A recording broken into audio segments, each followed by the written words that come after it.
Hello, everybody, and welcome to the WDW NewsCast for Wednesday, April 11th, 2012. I am Lou Mongello from WDW Radio, coming to you live from Future World in Epcot Center here in Walt Disney World.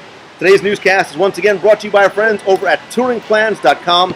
They are the research team behind the unofficial guide to Walt Disney World, and they can help you save, get this, up to 4 hours per day in the Walt Disney World theme parks with their Lines application on your mobile device, crowd calendars, fast pass return times, wait times, 150 plus different touring plans, whether you're going alone, with the kids, grandma, grandpa, or any combination of them. Visit touringplans.com/WDW Radio, and they'll help you maximize your time and really have a better time here at Walt Disney World. So let's get right into this week's Walt Disney World news. Because we're in Epcot, and because I'm starving, because it's 7:30, we're going to start off with food. And right down there, over at the Italy Pavilion in World Showcase, Tutto Gusto, the new wine cellar that's going to be part of Tutto Italia, once it reopens, is scheduled to open in early May. And this is something new coming to the World Showcase offerings. We've got margarita bars, we've got tequila caves, we've got the new, as part of Flower and Garden Festival, the new Haiti mini pavilion with the coconut rum frozen drink, which is phenomenal. But now we're going to have a wine bar, and I think this is really nice because it's bringing a lot of elements in. This is Glenn Whalen, by the way, from PrettyGoodMovieRide.com, and Google in, without a G, well, one G in the front, not a G in the back. There's 2 G's in there, actually. Right. Google in WDW Radio, Google in WDW.com. We'll link to it in the show notes. Scott Otis, again, members of the audience. So the wine cellar is nice because there are a lot of people who are beer aficionados, there's tequila aficionados, a lot of wine drinkers. This is going to give them a place beyond the confines, although the wide confines, of Food and Wine Festival to go and sit down and enjoy a nice sort of adult evening with wine bar. I think what they're trying to capitalize on is both France and Italy seem to have a lot of people that will go there just for a little wine tasting. Those two areas seem to attract that. And it's still a small, unknown group that's trying to do that. So they're trying to make it so that more people can attend, and this would be the way to do it. And we're seeing, you mentioned France, we're seeing expansion coming to France too, because now the patisserie, it's really the place to get delicious sweet treats, is expanding. Probably next year it's going to get a second level on it. So they're really expanding the food offerings, the specific food offerings, whether it's desserts, whether it's wines, whatever it might be. Again, that's supposed to open up in early May sometime. Right here at Innoventions, a new attraction is going to open called the Vision House. That's supposed to open on Earth Day, 2 Sundays from now, April 22nd. And right down the way, and we're going to go visit it in a little while, Test Track is going to close for its extensive refurb. Yep, Test Track. Closing. They're reopening World of Motion. No, they're not. But Test Track is going to close on April 16th. I heard it on WDW Radio. No, don't say that. I'm kidding. It is going to close for an extensive refurb, and I think we're going to see probably a change in that Test Track concept. It's going to be more about future technologies in these GM cars as opposed to that Test Track environment. So say goodbye to Sherry, say goodbye to the Belgian blocks, say goodbye to that queue, which I now think will probably be an interactive queue once it reopens. I think we're going to see a very different experience, a much more high-tech experience coming when Test Track, if that's the name that stays, reopens later on this year. Yeah, it seems like they're now creating, if they had first made the attraction now, that's what they're going to do. Right. They're going to turn this into what it would be, what we've learned from Cars Land, we can interpolate here as well. Disney Saturday. I wonder if Bill McKim is going to survive in the updated version. Test Track 2.0. So you here in the not-so-studio audience, is Test Track still an e-ticket? Is it still a must-do, something you like to do every time? Absolutely. We're getting nods across the board. So it's one of those attractions every other time. Does it every other time. So it's not something that necessarily needed a refurb. It wasn't necessarily showing its age. It didn't sort of lose its thrill. Obviously, the track is not going to really change, but it is going to be much updated. Very interesting to see what it's going to be once it reopens. But tonight, we're going to take one of our last rides on sort of the original Test Track, as it were. Can I stick my head out the window? You can stick your head, and you can even throw your hands up in the air and woo. Special events, such a big part of Walt Disney World. We talked about food and wine. Flower and Garden Festival is going on now. We walked around today. Just beautiful. It's becoming all these different things make Walt Disney World a destination, whether it's Marathon Weekend, Flower and Garden, rest in peace ESPN the weekend, but there's also Food and Wine Festival, so many of the running events. And one of the other big ones that we all sort of circle on our geek calendar is Star Wars weekends. Absolutely. The dates and now the stars and celebrity hosts have been announced for Star Wars weekends, which begin May 18th, run through June 10th. The hosts are once again Ashley Eckstein, and we do love you collectively, Ashley Eckstein, and James Arnold Taylor.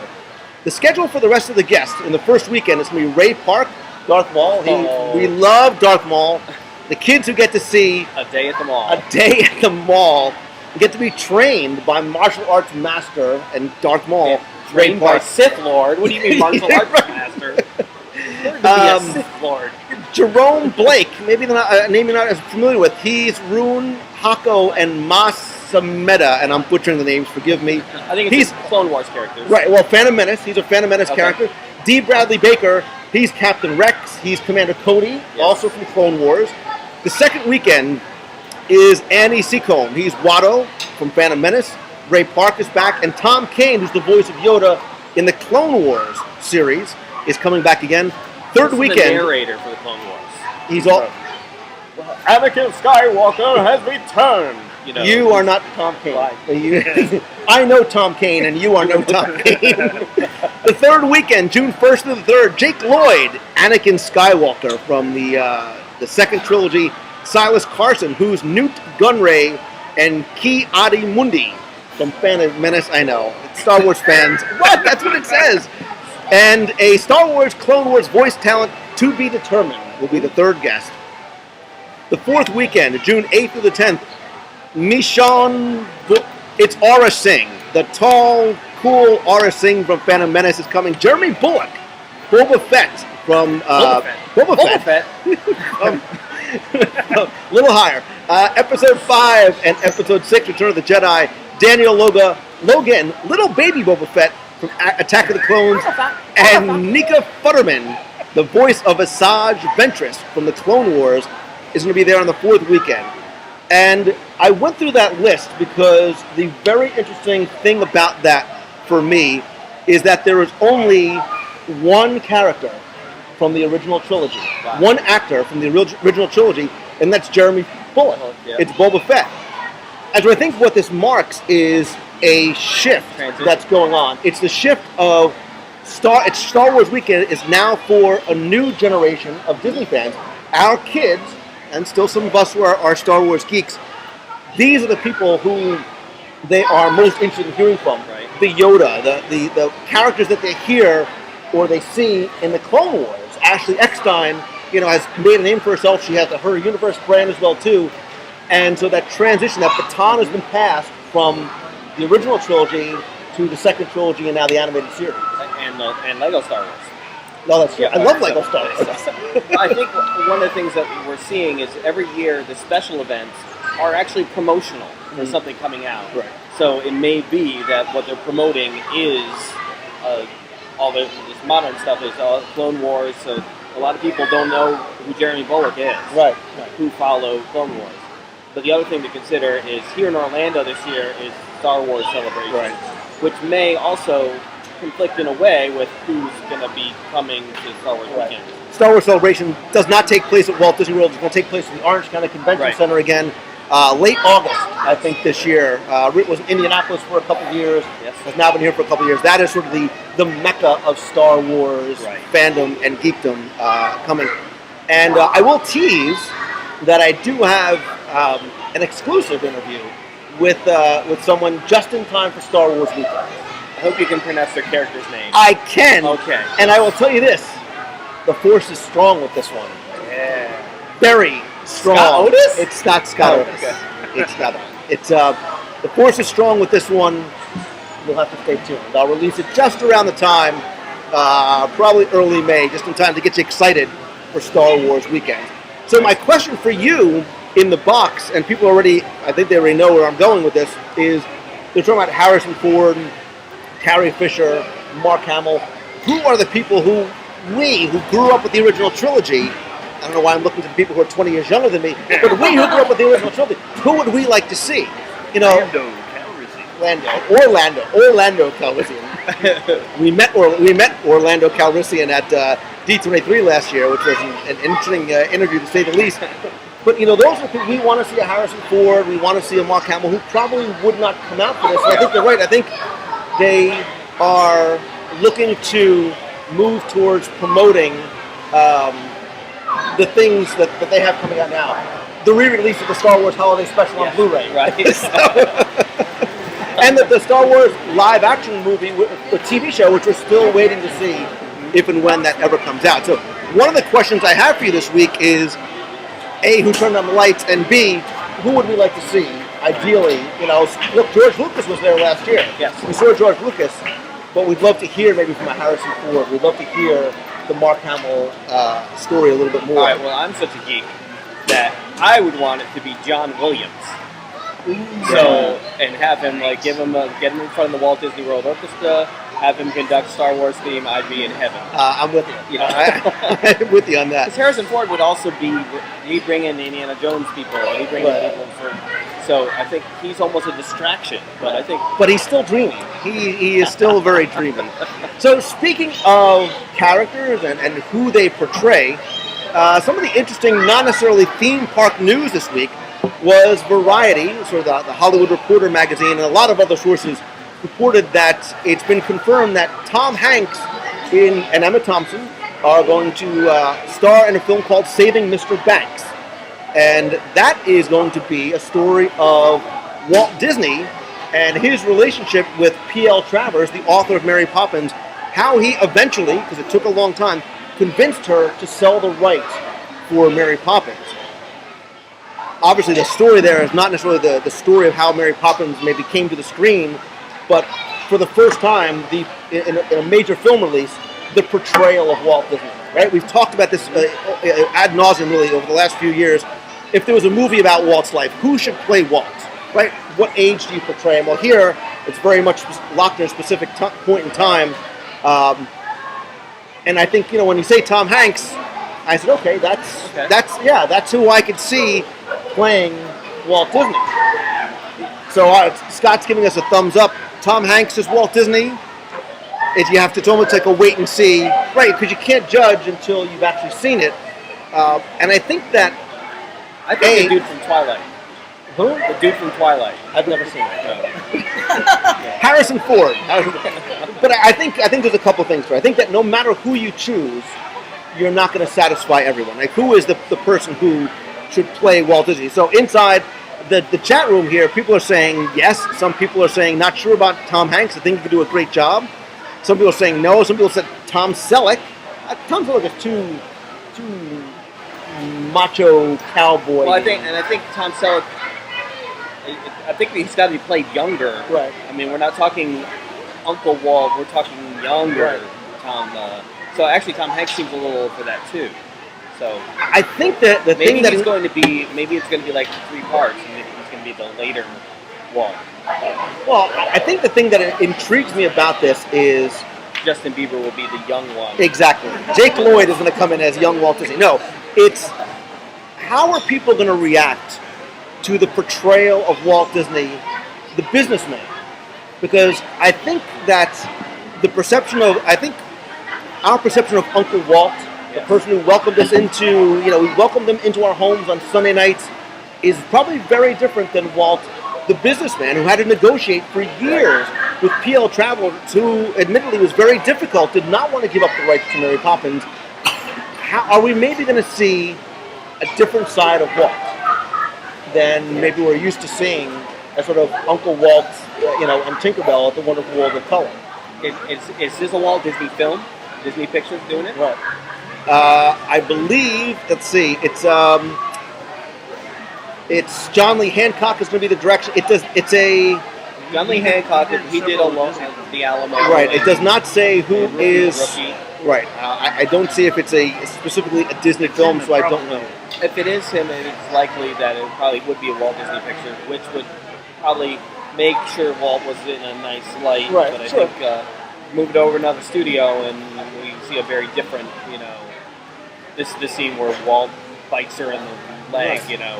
Right. So somebody says, we're used to seeing a very grandfatherly side of Walt Disney, but now we're going to see Walt, the negotiator, the tough negotiator. So I think it could be very different and very interesting. And then look, I think no matter who they chose, no matter how he's portrayed, it's not going to satisfy every Disney fan, because we, in our minds, we have a perception of who Walt Disney was, that grandfather figure, whoever it is.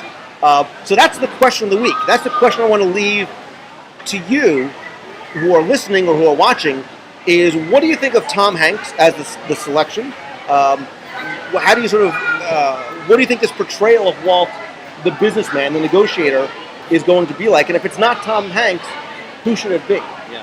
Who would you have chosen to be Walt Disney? Obviously, there was that fake Ryan Gosling poster of early Walt on the train, which was very well done. But this is very much about a specific project that he worked on at Mary Poppins. So I want you guys to come by the site over at WDWRadio.com.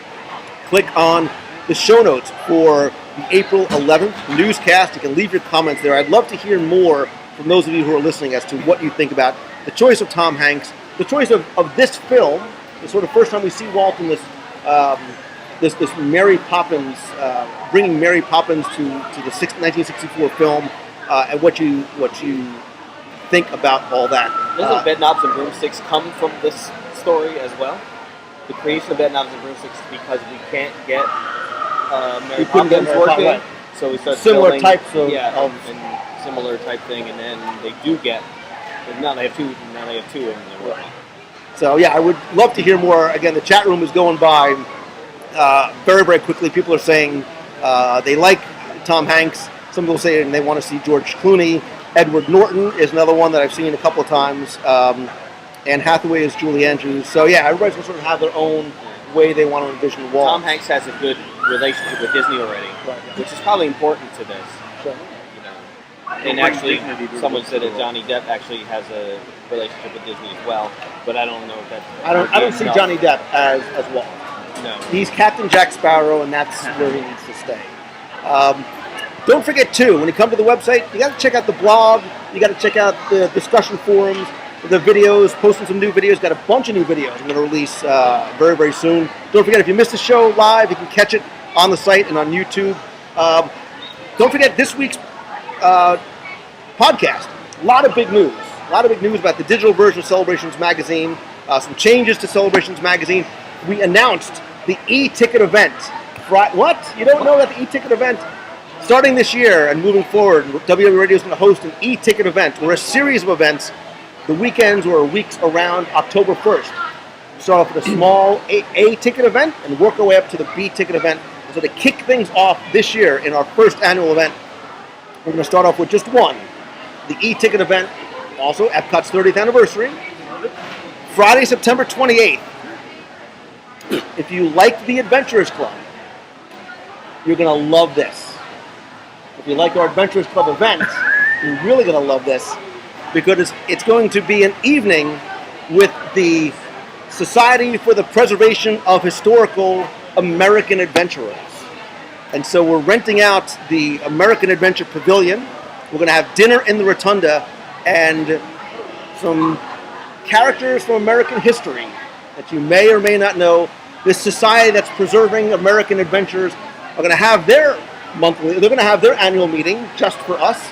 They may elect a new club president, just like the Adventurers Club. There'll be food, there'll be entertainment, there might be some music. Of course, there'll always be surprises. This has never been done before. We are going to be the first people to ever see this. You're not going to be able to do it anywhere else as well either. We're going to have details about when you're going to be able to purchase tickets in a very limited event because of the venue that we're going to be in. I'll announce when the tickets are going to go on sale soon. If you remember, the Adventurers Club event sold out very, very quickly. So if you're interested, again, Friday, September 28th. Looking forward to 2013.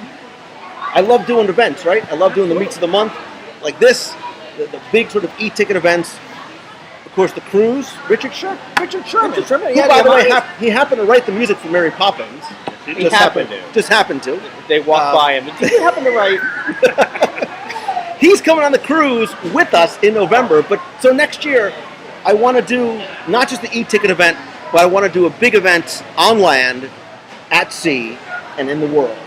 but I want to give you guys a chance to put your name on it to help choose where we're going to go and when we're going to do it. So you can help decide so we can have as many people come as possible. So maybe we'll go to Aulani.